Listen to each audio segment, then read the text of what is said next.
Halo Sobat Nusantara, dalam lingkup penggiat alam, kita tidak terlepas dari navigasi. Maka di sini saya akan menjelaskan tentang navigasi darat. Navigasi merupakan suatu kegiatan menentukan arah, menentukan posisi kita, dan juga menentukan jalur agar kita sampai di tempat yang kita inginkan. Dalam kehidupan sehari-hari, navigasi dipakai dalam pekerjaan, dalam permainan, dalam olahraga, dan juga dalam petualangan. Contoh penggunaan navigasi dalam pekerjaan bisa dalam transportasi online, pilot, dan juga NASA. Pada permainan, contohnya dalam permainan Pokemon Go, itu digunakan bernavigasi juga. Pada olahraga, ada yang dinamakan dengan olahraga orienteering. Di situ menggunakan teknik bernavigasi. Dan yang terakhir, petualangan, yaitu kita sebagai penggiat alam menggunakan navigasi darat untuk menentukan arah dan posisi kita di alam.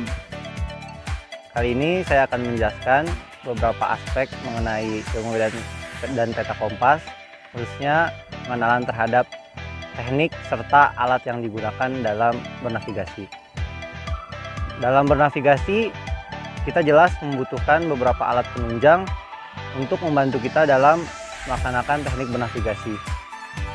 Adapun alat-alat yang digunakan dalam bernavigasi penting untuk dicek kembali sebelum digunakan, apakah alat dapat masih berfungsi ataupun tidak. Karena penggunaan alat selama bernavigasi sangat menentukan keberhasilan kita dalam bernavigasi di alam terbuka dan menentukan di mana posisi dan tujuan yang akan kita tuju. Sekarang sudah terdapat beberapa alat yang biasa digunakan dalam bernavigasi, khususnya navigasi darat.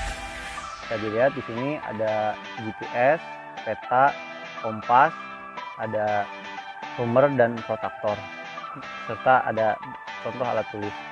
Nah, saya akan menjelaskan satu persatu alat yang umum digunakan dalam bernavigasi darat. Pertama ada peta. Nah, peta itu adalah alat yang menggambarkan bentuk permukaan bumi. Nah, terdapat berbagai jenis peta tergantung penggunaannya. Namun dalam bernavigasi, peta yang umum digunakan adalah peta topografi, karena peta topografi memberikan informasi mengenai ketinggian suatu tempat. Peta topografi sendiri secara umum dibagi menjadi dua, yaitu peta AMS serta peta RBI. Nah, yang umum kita gunakan adalah peta RBI, karena pada saat ini peta RBI lebih gampang diakses serta memiliki informasi mengenai warna yang menjelaskan keadaan dari medan yang ada di peta. Seperti itu.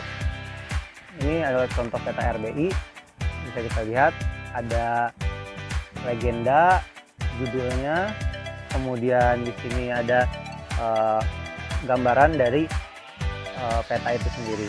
Ya, sekarang kita beralih ke alat selanjutnya, yaitu kompas.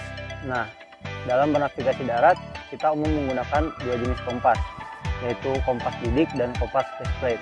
Nah, perbedaan mendasar dari kedua kompas ini selain cara pemakaiannya, tapi juga ada perbedaan di ketelitiannya.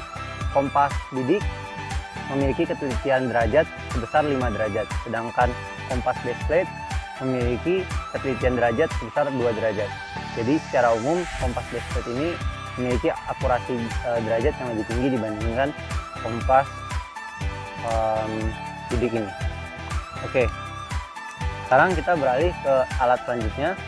Dalam menentukan koordinat serta sudut di peta, kita dibantu dengan dua alat ini, yaitu pertama adalah protaktor, Douglas protaktor ataupun rumor. Nah, protaktor ini digunakan untuk menentukan sudut di peta.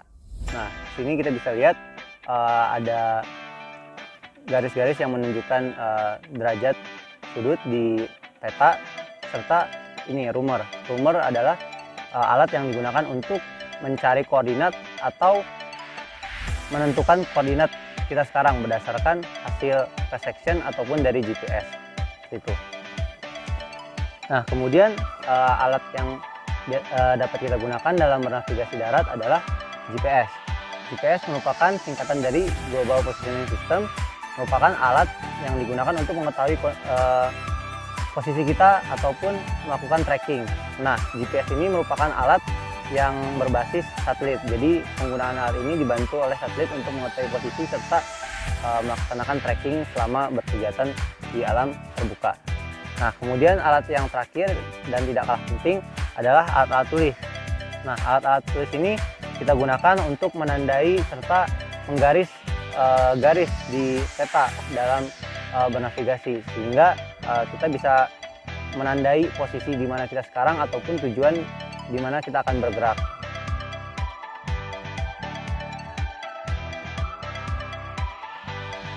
Setelah kita tadi mengetahui tentang alat-alat navigasi, sekarang kita akan praktekkan ke dalam teknik bernavigasinya. Kita siapkan kompas.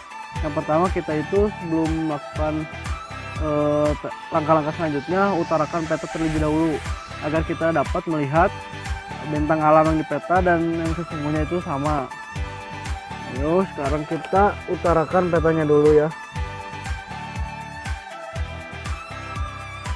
Petanya sudah utara ke arah sana. Kita bisa lihat di sini ada juga bentang alam yang bisa kita lihat untuk agar dapat mengetahui posisi kita sekarang. Bagaimana caranya? Kita bisa melakukan resection. Kita akan melakukan resection. Resection merupakan teknik untuk mencari posisi kita sekarang dengan menggunakan dua titik atau lebih. Di sini kebetulan ada dua puncakan yang sangat terlihat. Kita akan tembak salah satu puncakan ini dulu. Kita sudah mendapatkan azimutnya yaitu 100 derajat.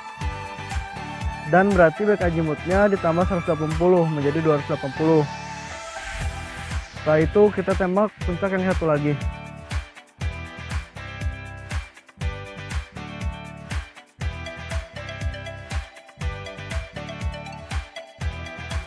Setelah kita mendapatkan kedua sudut dari dua puncakan tadi, maka kita langsung masukkan ke dalam peta agar kita mendapatkan posisi kita sekarang. Kita gunakan protractor dan juga pensil. Dari puncakan yang kita duga tadi, kita sudah mendapatkan back azimutnya. Setelah kita mendapat perpotongan dari penggunaan protractor tadi, sekarang kita menggunakan ruler. Ruler digunakan untuk mengetahui koordinat dari titik perpotongan tersebut. Cara penggunaannya gampang sekali.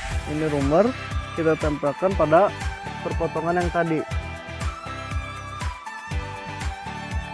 Setelah itu kita baca koordinatnya, sudah ada di peta dan juga di ruler. Maka dapatlah posisi kita dengan koordinat yang tertera.